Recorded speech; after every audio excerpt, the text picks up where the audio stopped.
Obrigado, Sr. Presidente. Por utilizar uma expressão que não é minha, em matéria de processo de revisão constitucional, parece que temos um tango difícil de dançar a dois. Com esta discussão inicial, é isso que revela. Relativamente à metodologia, aquilo que já foram as propostas avançadas relativamente à metodologia, não temos nada a objetar e parece-nos que as sugestões que foram sendo feitas, quer em relação à forma como os trabalhos podem correr, quer em relação ao próprio agendamento das reuniões, não temos nenhuma objeção a levantar. Relativamente à calendarização, queria dizer o seguinte. Da parte do PCP, nós consideramos que este era um processo de revisão constitucional de facto inoportuno e de necessidade duvidosa, para dizer o menos. E a verdade é que, neste momento, há questões do ponto de vista do debate político e do ponto de vista da resposta aos problemas do país, são de facto prioritárias. O debate orçamental é obviamente uma discussão prioritária em relação àquilo que deve ser o trabalho que deve ocupar a Assembleia da República na resposta aos problemas do país e obviamente que depois disso seguem-se as eleições presidenciais.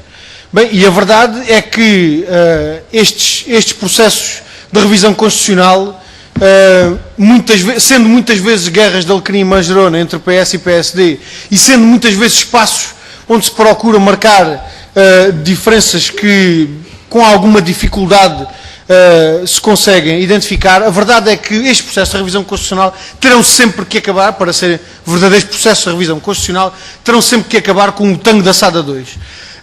Julgamos nós que para esse tango a Assembleia de facto pode e deve esperar pelo menos até ao fim das eleições presidenciais, até que esteja concluído o processo das eleições para a Presidência da República, porque julgamos que de facto é esse o calendário, digamos assim, das prioridades, não só da discussão que deve ocupar a Assembleia da República com prioridade, que é a discussão orçamental, mas obviamente também a tradução daquilo que é a importância da participação no processo eleitoral para a Presidência da República e, portanto, consideramos que é de facto o mais útil e vantajoso que o início da discussão da revisão constitucional se possa realizar nesta Comissão, obviamente, sem prejuízo daquilo que é o trabalho preparatório que deve ser feito, que deve ser iniciado depois da realização das eleições para a Presidência da República.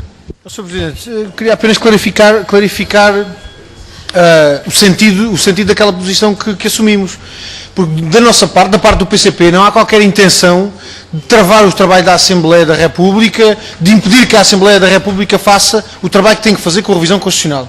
Aquilo que queremos é garantir a esta discussão da revisão constitucional a dignidade que ela merece. E garantir à discussão da revisão constitucional a dignidade que ela merece implica garantir que ela seja feita em condições em que o debate político possa de facto ser feito da melhor forma. E, portanto, não é em cima de um orçamento de Estado, não é em cima de umas eleições presidenciais que uma discussão em torno da revisão constitucional é feita em condições com a tranquilidade, com a atenção e com o empenhamento que esta discussão exige.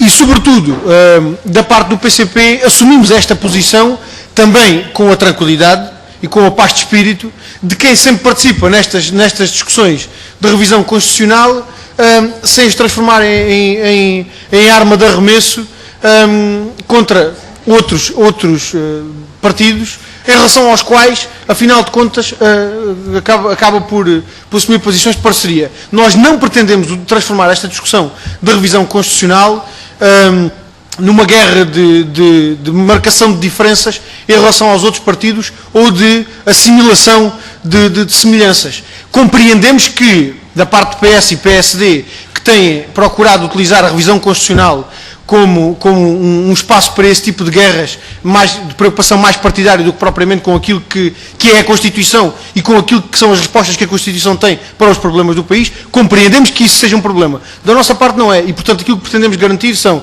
condições de dignidade e de eficácia na discussão em torno da revisão constitucional.